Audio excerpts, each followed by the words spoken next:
Hello అండి. Two wheeler driving నేర్చుకోవాలి అని అనుకోని అలా ఉండిపోయిన వాళ్ళైతే చూడండి మీరు ఈజీగా, సేఫ్టీగా నేర్చుకోవచ్చు. సో, ఒకరు నేర్పించడం అని కాదండి. మనమే సెల్ఫ్‌గా నేర్చుకోవచ్చు. ఇదొచ్చేసి మనకి విజయ్ డ్రైవింగ్ స్కూల్ అండ్ మనమే నేర్చుకోవడం ఏంటనుకుంటున్నారా? ఇదొచ్చేసి మనం సేఫ్‌గా, సెక్యూర్‌గా, హ్యాపీగా నేర్చుకోవచ్చు చూడండి. మనం ఇక్కడికి రాగానే ఏంటంటే వెహికల్స్ అనేవి ఇచ్చేస్తారనమాట. ఇన్‌స్ట్రక్షన్స్ చెప్తారు. సో, మనమే ఓన్‌గా నేర్చుకోవచ్చు. చూస్తున్నారు కదా! సో, లెవెల్ వైజ్ అయితే ఉంటాయండి. మనకి ప్రతి వెహికల్‌కి కూడా స్పీడ్ కంట్రోల్ కూడా ఉంటుంది కాబట్టి మనకు టెన్షన్ ఏం లేదు. హ్యాపీగా నేర్చుకోవచ్చు. ఇది వచ్చేసి మనకి విజయ్ డ్రైవింగ్ స్కూల్ అండి. మినీ శిల్పారామంలో అనమాట మీరు చూస్తున్నటువంటిది.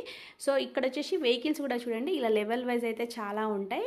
సో, 2 లెగ్స్ కింద పెట్టే వాళ్ళు ఏంటంటే ఫస్ట్ డే, సెకండ్ డే అనమాట. ఆల్మోస్ట్ మీకు ఈజీగా తొందరగా నేర్చుకోవచ్చు. దట్టు పర్ఫెక్ట్‌గా అనమాట. అన్‌లిమిటెడ్ డేస్ అయితే ఉంటుందండి. ఫీ డీటెయిల్స్ వచ్చేసి మీకు జస్ట్ 4000 రూపీస్ ఓన్లీ అండి. సో, అన్‌లిమిటెడ్ డేస్ కాబట్టి మీరు ఈజీగా నేర్చుకోవచ్చు. అండ్ చూడండి ఇక్కడ వచ్చేసి మనకి ప్లేస్ కూడా మంచి ఓపెన్ ప్లేస్ అయితే చాలా ఉంటుంది. ఎన్ని ట్రయల్స్ అని వేసుకోవచ్చు. హ్యాపీగా నేర్చుకోవచ్చు. ఇది వచ్చేసి మినీ శిల్పారామం, నాగోల్, కుక్కట్పల్లి, సీతాఫల్